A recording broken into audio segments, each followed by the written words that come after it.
محترم ارشاد فرمایا کرتے تھے کہ آپ صلی اللہ علیہ وآلہ وسلم سارے زمانے کے لیے، سارے دوروں کے لیے، سارے عالم کے لیے نبی بنا کر بھیجے. جب آپ صلی اللہ علیہ وسلم سارے زمانے کے لیے قیامت تک جتنے آئیں گے ان سب زمانے کے لیے نبی بنا کر بھیجے گئے، تو آپ صلی اللہ علیہ وآلہ وسلم کا طریقہ بھی ایک دور کے ساتھ مخصوص اور قید نہیں، بلکہ آپ صلی اللہ علیہ وسلم کی تعلیمات اور طریقہ قیامت تک آنے والے ہر شخص کے لیے مخصوص ہے اور اس کے لیے ہے، کوئی ایک خاص زمانے کے لیے نہیں.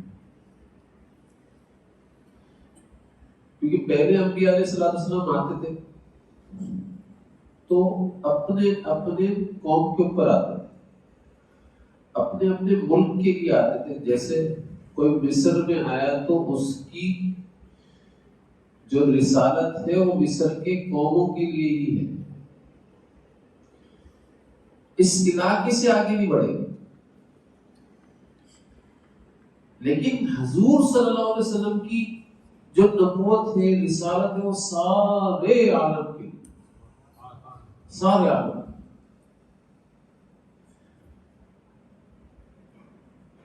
اسی لیے حضور اکرم صلی اللہ علیہ وآلہ وسلم کی تعلیمات بھی سارے عالم کے لیے. اب اس تعلیمات کے دو پہلو، ایک پہلو تو شرعی حساب سے مجھے اور آپ کو پتہ ہی ہے کہ جائز کیا ہے، ناجائز کیا ہے، حلال کیا ہے، حرام کیا ہے، مستحب کیا ہے، سنن کیا ہے. یہ سارے معاملات ہمیں معلوم، اگرچہ حرام حلال علم کی کمی ہے لیکن ہمیں پتہ ہے کہ ایک پہلو یہ ہے، ٹھیک ہے. ایک دوسرا پہلو بھی، دوسرا رخ بھی جو کم ہی ڈسکس ہوتا ہے لوگوں کے، کم ہی بیان ہوتا ہے. وہ دوسرا پہلو کیا ہے کہ اللہ کے نبی صلی اللہ علیہ وآلہ وسلم نے ہر انسان کو اس اعتبار سے آنے والے حالات سے بھی آگاہ کر دیا تھا، ان فتنوں سے بھی آگاہ کر دیا.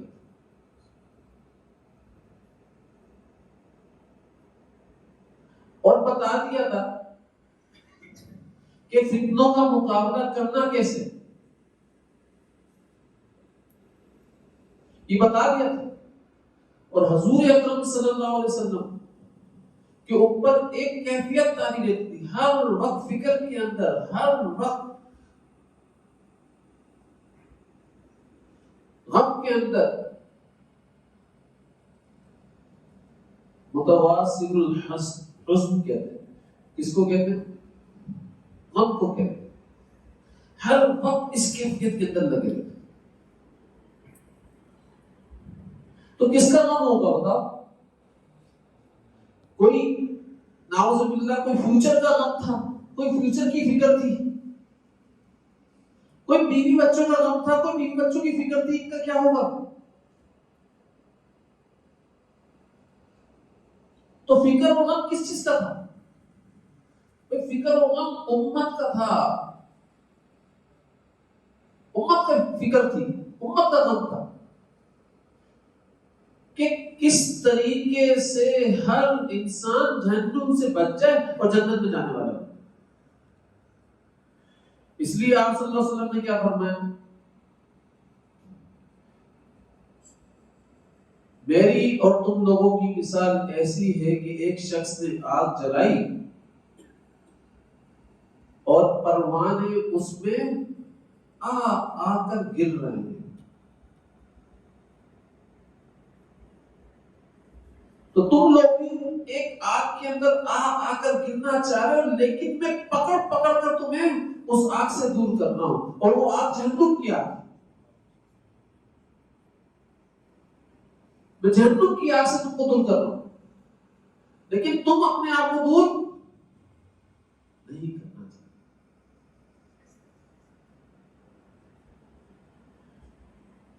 پھر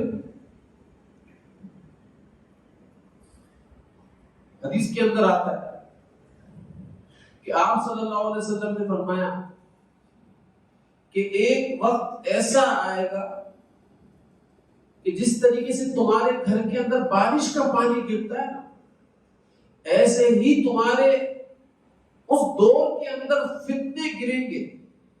بارش کا پانی لگاتار گرتا ہے، ایک بوند کے بعد دوسری بوند آتی ہے۔ تو آپ صلی اللہ علیہ وسلم کیا بتا رہے ہیں؟ فتنے بھی لگاتار آئیں گے، ایک فتنے کے بعد فوراً دوسرا فتنہ آئے گا، پھر تیسرا، پھر چوتھا، لگاتار آیا کریں گے فتنے۔ ایسا ہو رہا ہے۔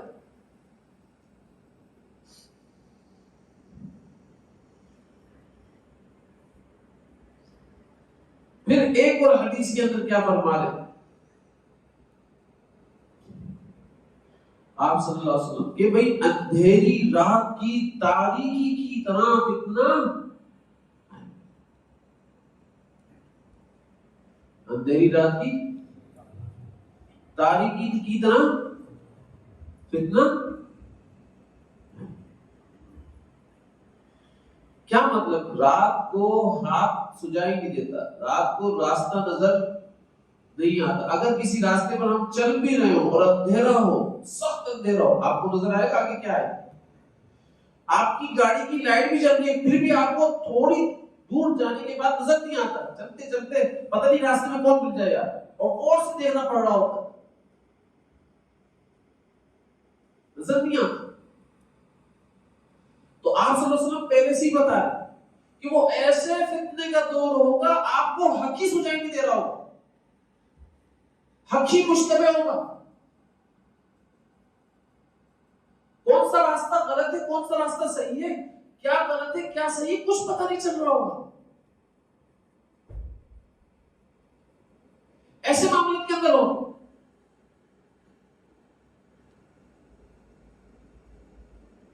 تو بھائی ان باتوں کو سمجھنا پڑے گا۔ آج کا دور وہ چل رہا ہے کہ چل رہا؟ بتاؤ، حق مشتبہ ہو گیا۔ اچھا پہلے تو ہمیں یہ پتہ چلنا چاہیے کہ فتنہ فتنہ فتنہ فتنہ ہم لوگ کرتے ہیں، فتنہ کہتے ہیں کس کو بھائی؟ فتنہ کی تعریف کیا ہے؟ قرآن شریف کے اندر بھی آتا ہے، حدیث کے اندر بھی آتا ہے، پھر لوگوں کی زبانوں کے اوپر بھی ہوتا ہے۔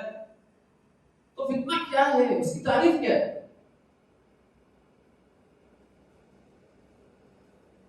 بھائی دیکھو یہ فتنہ جو ہے نا، یہ عربی زبان کا لفظ ہے، ٹھیک ہے؟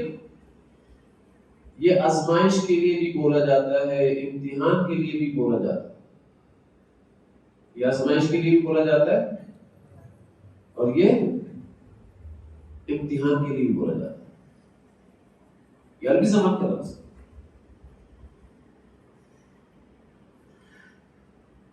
اور اس کا مفہوم کیا ہے؟ اس کا مفہوم یہ ہے کہ سونا اور چاندی کو آگ میں ڈال کر اس کا کھوٹ نکال کر اس کا خالص پن سامنے آ جائے، ظاہر ہو جائے کہ اس کے اندر خالص کتنا سونا ہے، اس کے اندر خالص چاندی کتنی ہے۔ تو یہاں پر بھی ایسا ہے کہ اللہ تعالیٰ کی ذات آپ کو آزمائش میں ڈال کر، آپ کو کیسے بھی آزمائش ہو، تکلیف کی ہو، پریشانی کی ہو، مشکل کی ہو، موت کی ہو، کسی بھی آزمائش کے اندر ڈال کر آپ کے اخلاص آپ کے اندر کتنا ہے، آپ اللہ کے لیے کتنا عمل کرتے ہیں، وہ سارا سامنے آ جائے۔ اس کو کیا کہتے ہیں؟ اس کو فتنہ کہتے ہیں۔ کیا کہتے ہیں بھائی؟ اور جو آپ صلی اللہ علیہ وسلم بات کیا کرتے تھے اس کے حساب سے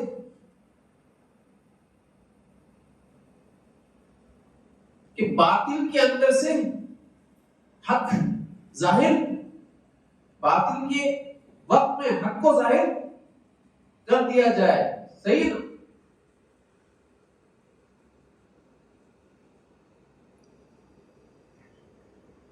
اور ہمارے دور کے اندر جس بارے میں بات کی گئی آپ صلی اللہ علیہ وسلم نے کی، وہ کیا؟ وہ بات یہ تھی کہ بھائی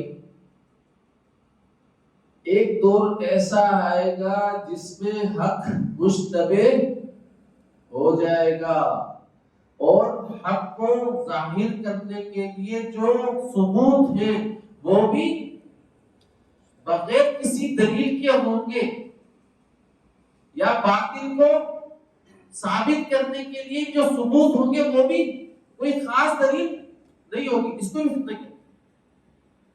بھائی حق چھپ جائے اس کو بھی فتنہ کہتے ہیں، حق مشتبہ ہو جائے اس کو بھی فتنہ کہتے ہیں، اور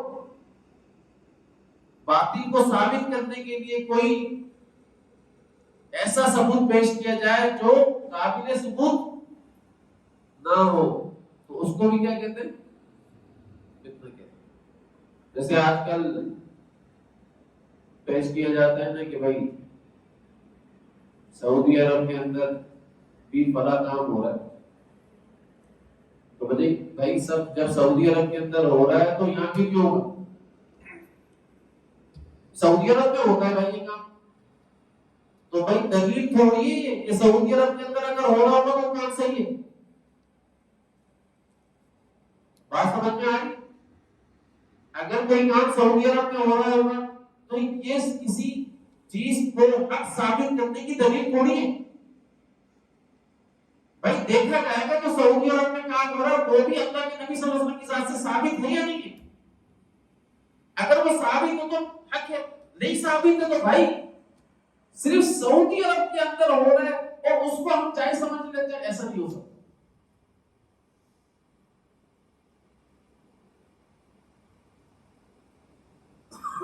آپ دیکھیں نا کہ بہت سارے معاملات کے اندر ہمیں یہ بتایا جاتا ہے کہ بھائی عید میلاد النبی صلی اللہ علیہ وسلم تو سعودی عرب میں بھی منائی جا رہی ہے.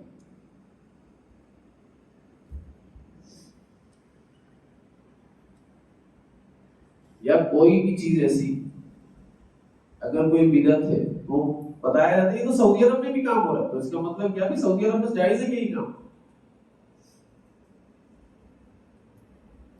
بھائی بدعت کا کام کسی بھی جگہ پر جائز نہیں ہے، کہیں پر بھی ہو رہا، کہیں پر بھی ہو رہا. یہ بدعت کا کام کہیں پر بھی جائز نہیں ہے. اسی طریقے سے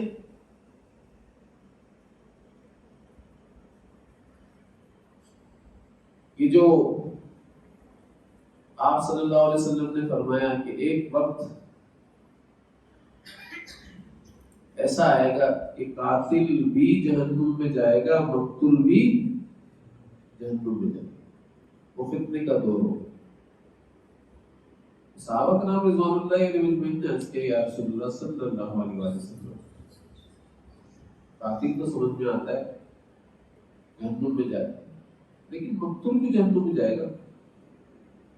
تو آپ صلی اللہ علیہ وسلم نے فرمایا کہ مقتول اس لیے جہنم میں جائے گا کیونکہ یہ بھی قاتل کو قتل کرنے کے ارادے سے نکلا.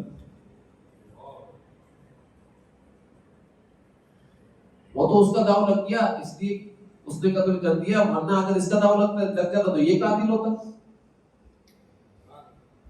دونوں ایک دوسرے کو قتل کرنے کے ارادے سے لڑ رہے تھے، ان کا اور کوئی مقصد نہیں تھا، اللہ کے لیے تو تھا ہی. جب اللہ کے لیے نہیں تھا تو یہ دونوں قاتل اور مقتول کیا ہوں گے؟ یہ دونوں جہنم کے اندر.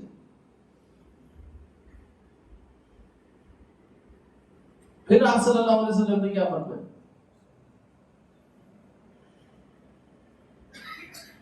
کہ ایک وقت آئے گا جس کے اندر یہ جو ملک کا خزانہ ہوتا ہے نا، اس کو لوٹ کا مال سمجھا جائے گا. اس کو کیا سمجھا جائے گا؟ لوٹ کا مال سمجھا جائے گا. اور لوٹ کا مال سمجھ کر ہر کوئی استعمال کر رہا ہو. چوری کی بجلی ملک کا خزانہ ہے. اگر کوئی بجلی چوری کر رہا ہے، دیکھو ایک تو ہے کہ ایک آدمی کا مال چوری کیا، ٹھیک ہے نا، جتنا چوری کیا تھا بعد میں جا کر اس کو پیش کر دیا کہ نہیں بھائی یہ لے لے. بعد میں جا کر اس کو پیش کر دیا بھائی واپس لے لے، اور معافی بھی مانگی اس سے، تو اب یہ معاف ہوگی. لیکن ملک کا خزانہ کسی نے لوٹ لیا، چوری کر لی، تو یاد رکھیے گا کروڑوں لوگوں کا اس ملک کے خزانے کے اندر حق ہے. کروڑوں لوگوں کا حق اس کے اوپر ہے.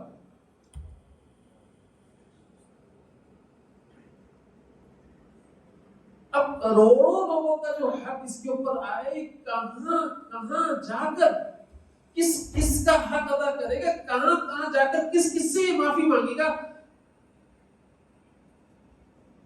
کیسے معافی مانگے گا، کچھ پتہ نہیں.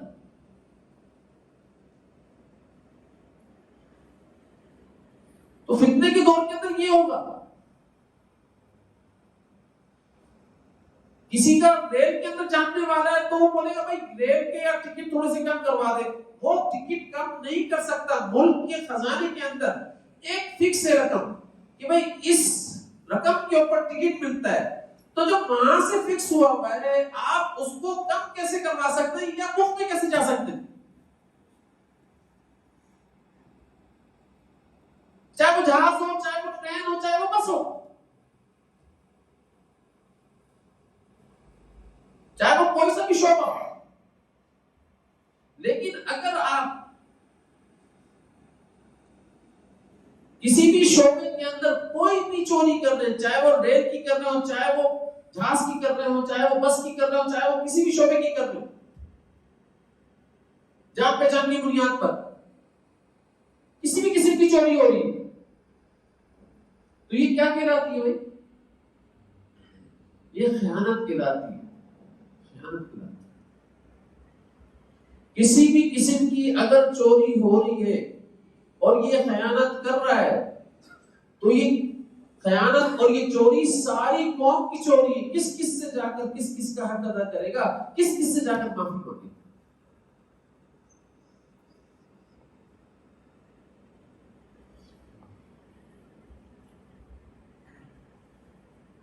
معاشرے میں نہیں ہو رہی.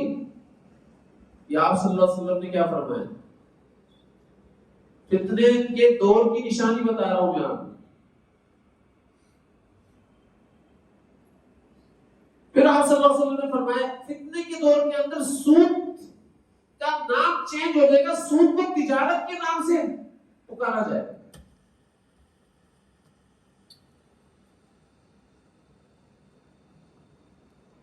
پھر آپ صلی اللہ علیہ وسلم نے فرمایا رشوت کا نام چینج ہو جائے گا، رشوت کو ہدیہ کہا جائے گا.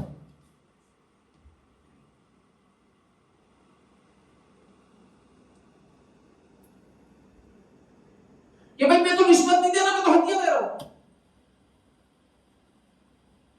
میں سود پر تو کام نہیں کر رہا ہوں.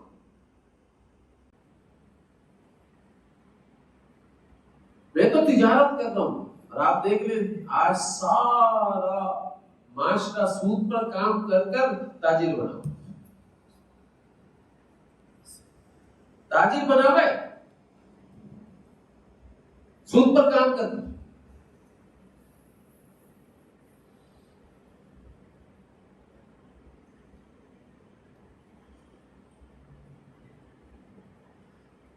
تجارت کرتا پھر رہا ہے اور بول رہا ہے کیا کہ بھائی میں تو تاجر ہوں، سودی کام میری. ارے تم نے کام کرنے سے پہلے اس کام کرنے کے مسائل شرعی اعتبار سے سیکھے تھے؟ کوئی نہیں سیکھتا. گاڑی جو باہر ہم چلاتے ہیں نا اس کو بھی ہم سیکھتے ہیں، یہ دنیاوی چیز ہے. تو ہم نے آخرت کی گاڑی چلانی ہے، آخرت کے مسائل کے اوپر اپنی زندگی کی گاڑی کو چلانا ہے. تو بھائی جس شعبے کے اندر تم چلا رہے ہو، جس شعبے کو چلانا چاہتے ہو، اس کو سیکھ تو لو، کہیں غلطی نہ کر جاؤ. اگر غلطی کر جاؤ گے، دیکھو یہاں غلطی ہوتی ہے، ایکسیڈنٹ ہوتا ہے، ٹانگ ٹوٹ جائے، ہاتھ ٹوٹ جائے، یا موت آ جائے، جسم کی موت ہوتی ہے. لیکن اگر وہاں غلطی ہو گئی تو روح کی موت ہو جائے گی، جو اپنی موت ہوگی.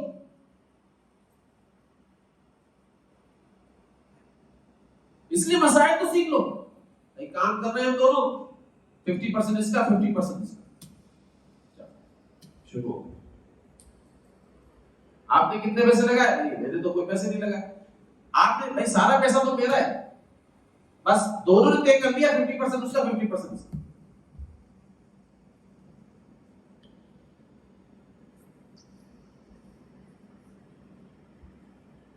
تو بھائی تجارت ایسے نہیں ہوتی ہے، ٹھیک ہے نا. تجارت کے اصول ہوتے ہیں شرعی اعتبار سے. ہم جو تجارت کر رہے ہیں وہ کورٹ کے اعتبار سے کر رہے ہیں. کورٹ سے ہمارا ایک ایگریمنٹ بن کر آتا ہے، ایگریمنٹ بن کر آتا ہے، ہم بولتے ہیں وکیل سے پڑھوا دو. وکیل کو مفتی بنایا ہے، وکیل کو عالم بنایا ہے.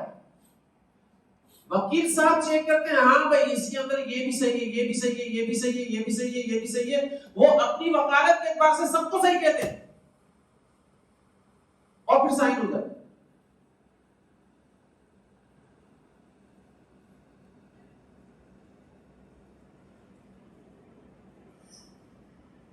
بھائی ایسا نہیں. پوچھ لو نا کسی سے، کسی عالم سے پوچھ لو کہ ہم صحیح کر رہے ہیں غلط کر رہے ہیں. مسئلے مسائل سیکھ کر کام کر لو نا.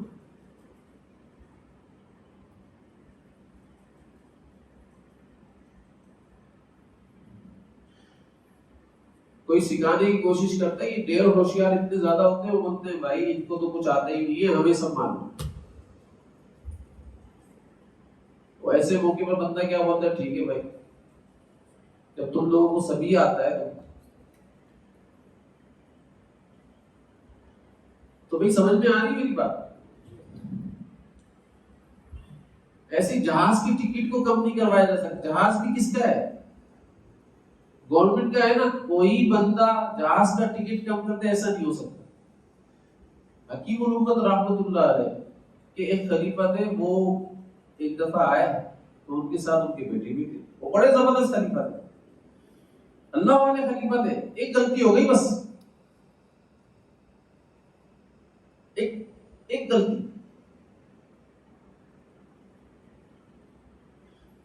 بیٹے کو دیکھا، بیٹے تھوڑا سا بڑا لگنے لگا.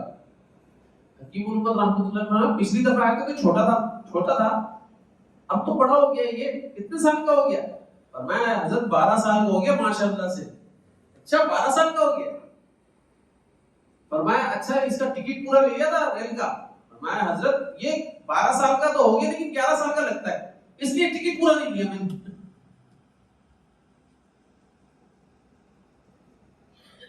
ٹکٹ آتا لیا ہے میں نے، پورا نہیں لے سکا میں.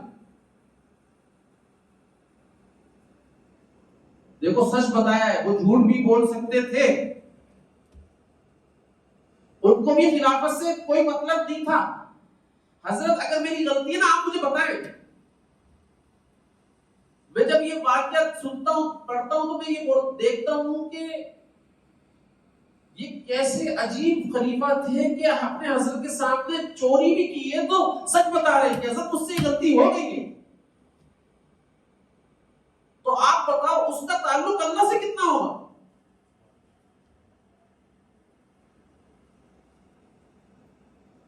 ہمارے حضرت آدھا ٹکٹ دیا، پورا نہیں لے سکتا. 11 سال کا لگتا ہے. میں اسی مغالطے میں نے ٹکٹ لے لی. فرمایا تم سے آج میں خلافت کو سلب کرتا ہوں، تم خلیفہ بننے کے قابل نہیں ہو، اپنی اور تربیت کرواؤ کرتے ہو. ابھی تو تمہیں بہت تربیت کی ضرورت ہے. جب تم یہ کام کرو گے تو پھر تم دوسرے لوگوں سے کیا کام کرواؤ گے؟ دوسرے لوگوں سے بھی پھر یہ کام ہوگا. تمہیں تو بھائی بہت زیادہ تربیت کی ضرورت ہے.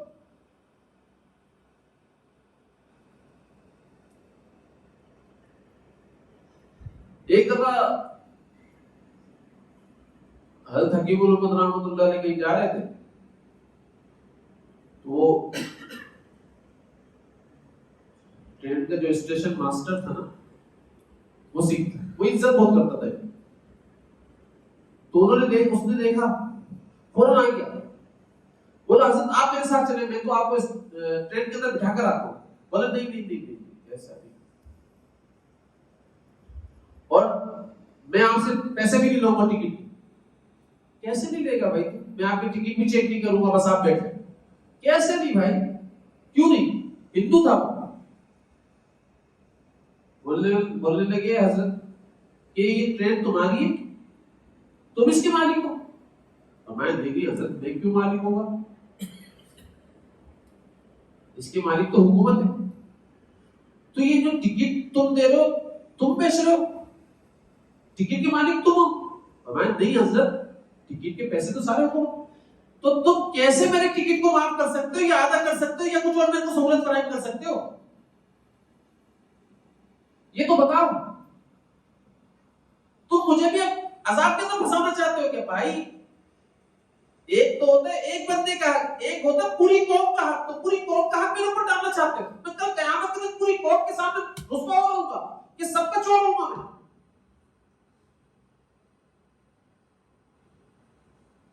سب کا چور بن کے کھڑا ہوں گا.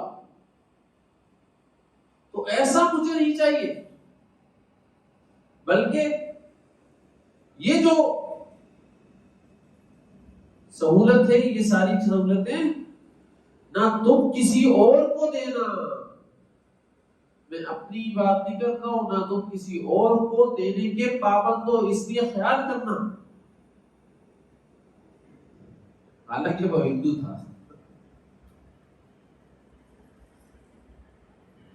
بھائی بزرگوں کی باتیں عجیب ہوتی. ایک پائی بھی بڑے احتیاط کے ساتھ خرچ کر رہے ہوتے تھے اور استعمال کر رہے ہوتے تھے. ایک پائی. پھر آپ صلی اللہ علیہ وسلم نے فرمایا ایک وقت ایسا آئے گا، مطلب اس دور کے اندر ہوگا کیا؟ اس دور کے اندر جو خائن ہوگا، خیانت کرنے والا ہوگا، وہ اس کو قوم امین سمجھ رہی ہوگی، اور جو امین ہوگا اس کو قوم خیانت کرنے والا سمجھ رہی ہوگی. اچھی بھائی، میں یہ ساری باتیں اس لیے پیش کر رہا ہوں، ان باتوں کے پس منظر کے اندر اپنے آپ کو، ہم سب کو اپنے آپ کو محاسبہ کرنا چاہیے. کیا ایسا دور آ گیا نہیں آ گیا؟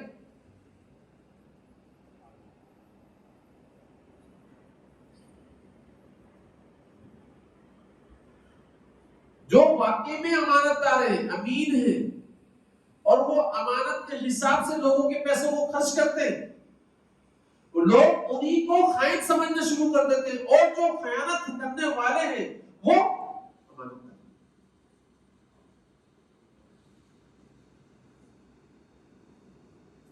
پھر آپ صلی اللہ علیہ وسلم نے فرمایا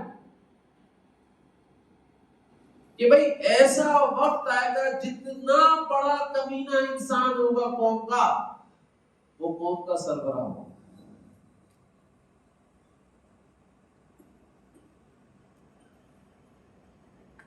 وہ قوم کا کیا ہوگا؟ سربراہ ہوگا. تو آج اس حدیث کی روشنی کے اندر حالات کو دیکھیے، پتہ چلے.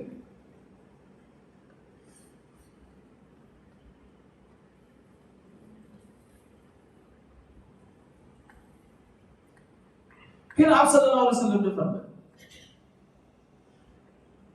کہ وہ فتنے کا دور ایسا ہوگا، نشانی بتا رہا ہوں، وہ فتنے کا دور ایسا ہوگا جس میں خواتین نے کپڑے پہنے ہوئے ہوں گے، لیکن ایسا لگ رہا ہوگا کپڑے نہیں پہنے، اندر کا جسم ان کا نظر آ رہا ہے.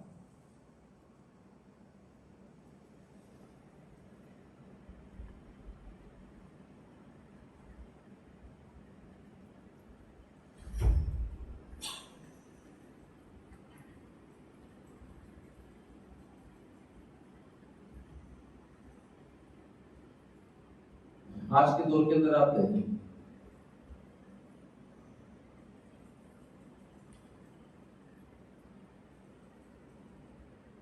سب چیزیں ایسا چل رہی ہے نہیں چل رہی، ایسے کپڑے آ گئے نہیں آ گئے.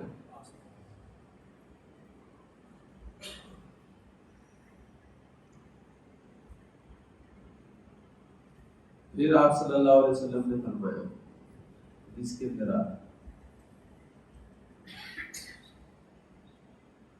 کہ جو شوہر ہوں گے وہ اپنی بیوی کی اطاعت کریں گے. یہ بھی فتنہ ہے. جو شوہر ہوں گے وہ اپنی بیوی کی کیا کریں گے؟ اطاعت کریں گے. کیا مطلب اس کا؟ بیوی کہے گی مجھے ایسا لباس پہننا ہے تو ایسا لباس پہنائیں گے. بیوی کہے گی پردہ نہیں کرنا تو پردہ نہیں کروائیں گے. بیوی کہے گی گانا سننا ہے تو گانا سنیں گے. بیوی کہے گی کوئی جائز کام نہیں کرنا، ناجائز کام کرنا ہے تو وہ بھی کریں گے. بیوی کہے گی بھائی مجھے یہ چاہیے، تمہاری تنخواہ تو اتنی کم ہے، رشوت لو تو رشوت بھی لیں گے. مطلب اللہ کی اطاعت بالکل ختم ہو جائے گی بیوی کے چکر میں. اللہ کی اطاعت کو یہ فارغ کر دیں گے نعوذ باللہ من ذالک، اور بیوی کو ہی اپنا معبود بنا لیں گے.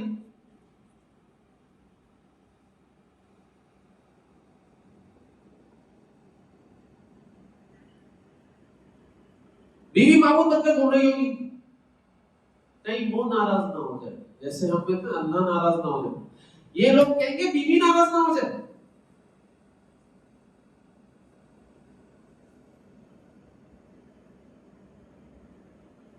بیوی کی ناراضگی سے ڈر رہے ہوں گے.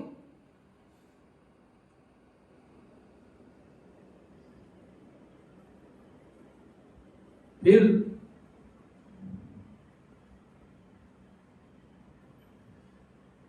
ایک وقت آئے گا کہ آپ صلی اللہ علیہ وسلم نے فرمایا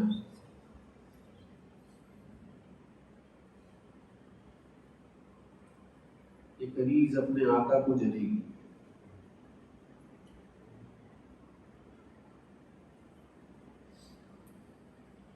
کیا مطلب ہے اس کا؟ کنیز اپنے آقا کو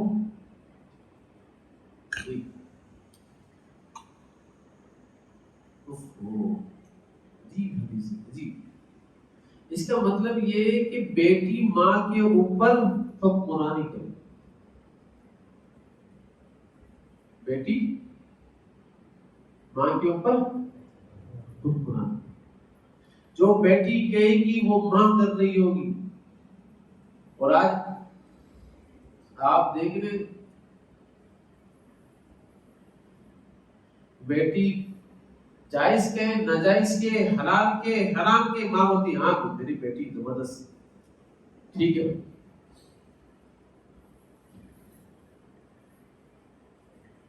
اور ایک عجیب حدیث ہے، بڑی عجیب حدیث ہے. آپ صلی اللہ علیہ وسلم نشانی بتا رہے تھے فتنے کی.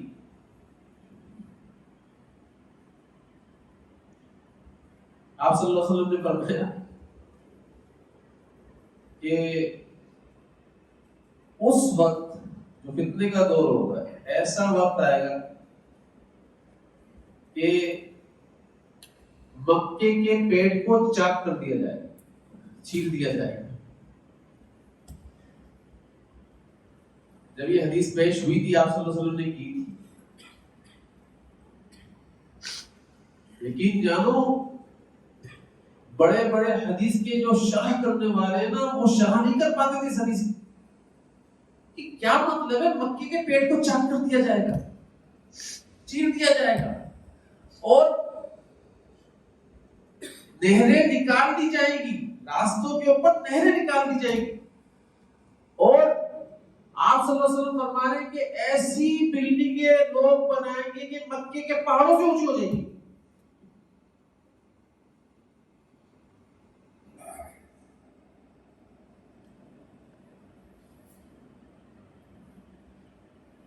تو آج اگر آپ نقشہ دیکھیں تو مکے کے پیٹ کو چاک کر دیا گیا, نہیں کر دیا گیا. یہ جو بڑے بڑی سرنگیں بنا دی گئی, یہ کیا ہے؟ نہریں نکالنا ہے, راستے, راستوں کے اندر نہریں نکالنا ہے. جب بارش ہوتی ہے نا تو یہ نہر کا منظر, تالاب کا منظر پیش کر رہی ہوتی ہے یہ سرنگیں, جب تیز بارش ہو جائے.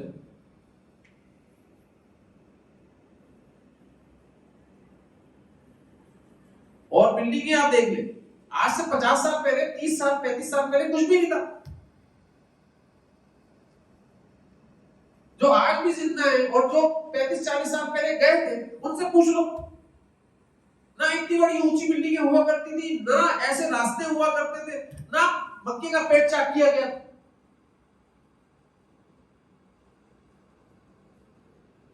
زیادہ عرصے کی بات تھوڑی ہے.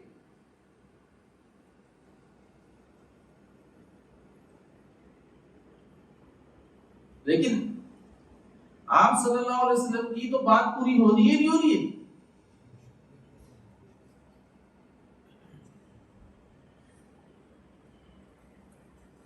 آپ صلی اللہ علیہ وسلم فرمایا کہ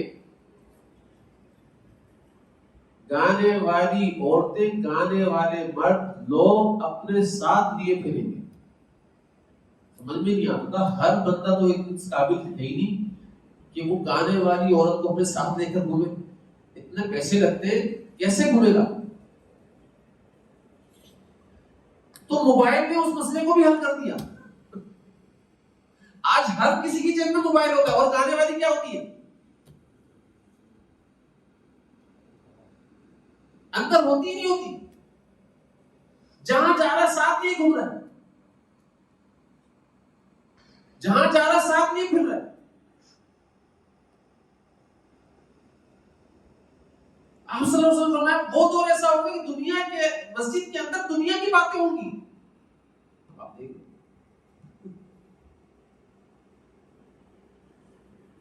مسجد کے اندر دنیا کی باتیں ہوں گی. لوگ بڑے بڑے ریشم کی کشن کے اوپر سوار ہو کر مسجد کے اندر آئیں گے. آپ صلی اللہ علیہ وسلم فرمایا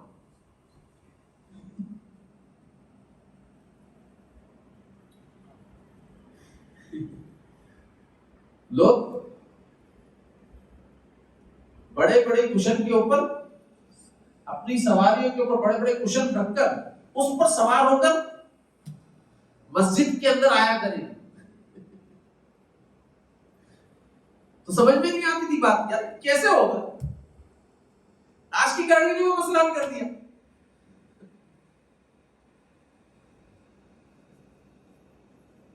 کہاں سے ہوگا؟ میں آپ صلی اللہ علیہ وسلم کی وسعت نظر, اللہ اکبر, کیا نبوت کی نگاہ, قیامت تک کو دیکھ رہے ہیں, قیامت تک کے دن کو دیکھ رہے ہیں. کس طریقے سے دیکھا ہے آپ صلی اللہ علیہ وسلم کی ذات نے, میں آپ کو بیان سے باہر ہے, میں بیان نہیں کر سکتا.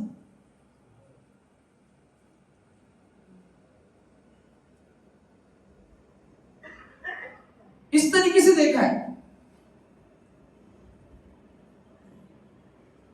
آج وہ دور چل رہا ہے, آپ دیکھیں نا, آپ کو نظر آئے گا گانے والیاں بھی ساتھ ہیں, گانے والے بھی ساتھ ہیں. چاہے وہ گاڑی کے اندر موبائل نہ بھی ہو تو بڑے بڑے کلیکشن گاڑی کے اندر ہو. سیب کر کر چل رہے ہوتے, یار یہ گانا بہت پسند ہے یار مجھے, یہ گانا سنوں گا میں.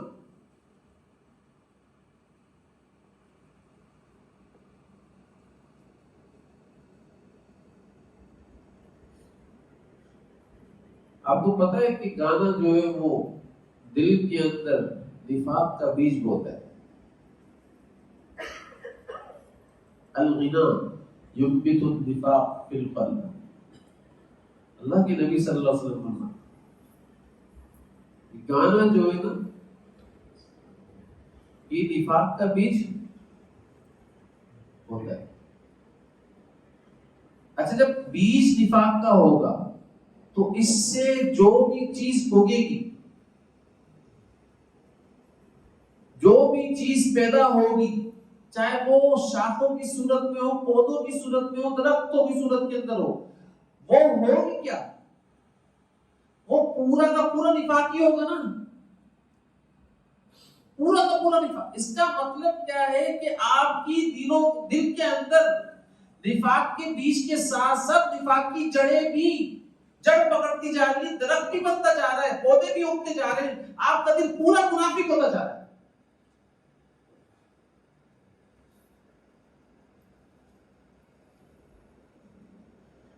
منافق پورا ہوتا چلا جا رہا ہے. اب جو منافق تھا، جو نفاق تھا،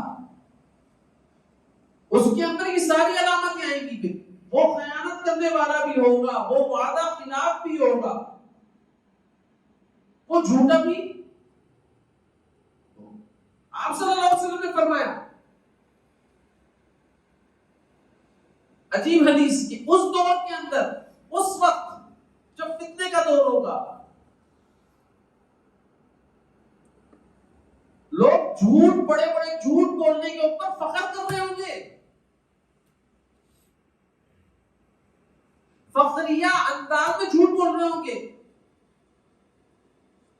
اب آپ اس دور کے اندر جتنے بھی پرینک لے رہے ہیں آپ، وہ سارے پرینک جھوٹ پر مبنی ہوتے ہیں اور جھوٹ کو کاروبار بنایا ہوا ہوگا. آپ صلی اللہ علیہ وسلم فرماتے ہیں، دیکھ لو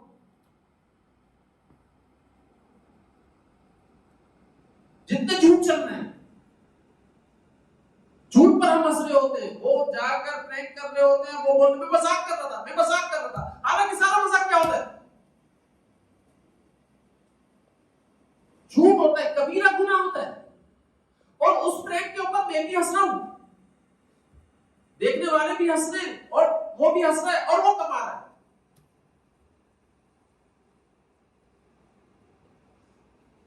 تو جھوٹ کیا ہے اس دور کے اندر؟ آپ صلی اللہ علیہ وسلم جھوٹ کمائی ہوگی اس دور کے اندر.